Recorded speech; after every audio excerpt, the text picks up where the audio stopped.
Dios les bendiga, día 301 de 365 días llevando el mensaje de la palabra de Dios al mundo. Bueno, vamos a leer la palabra en nombre del Padre, del Hijo y del Espíritu Santo. Así nos dice Juan capítulo 8 versículo 34, que nos dice: Jesús le respondió: de cierto os digo que todo aquel que hace pecado es esclavo del pecado.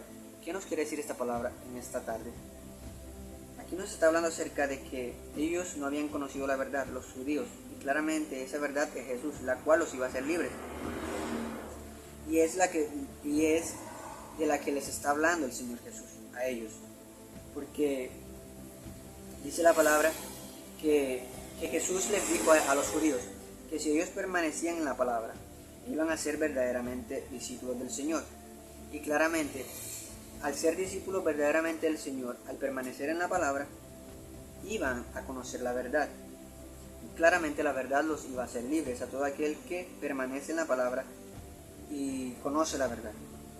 Va a ser verdaderamente libre.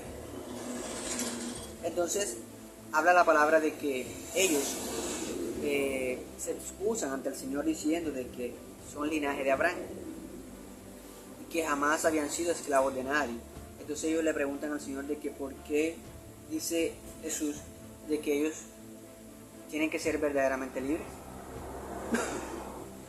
Y ahí es donde entra el versículo 34. Dice Jesús: de cierto os digo que todo aquel que hace pecado es esclavo del pecado.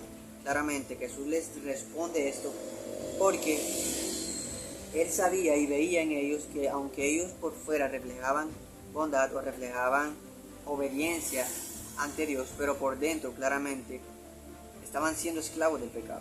Jesús veía en ellos que verdaderamente no habían sido libres porque estaban haciendo del pecado su diario vivir y no habían conocido la verdad, o sea, no permanecieron en la palabra, no permanecían en la palabra.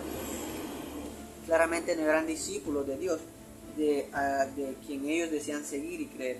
¿Por qué? Porque si Jesús les dice de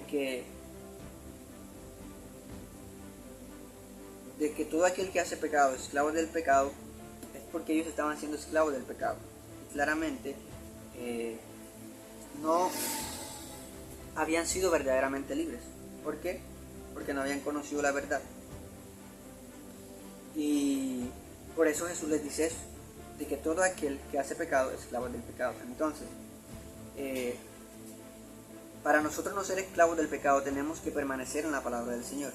Y claramente el que permanece en la palabra del Señor verdaderamente se va a ser discípulo del Señor, de Él. Y claramente vamos a conocer la verdad. Si permanecemos en esa verdad, vamos a ser verdaderamente libres, porque lo único que nos va a hacer libres de la esclavitud del pecado, por esa verdad que hemos creído y por esa verdad en la cual hemos permanecido, es Jesucristo. Dios bendiga.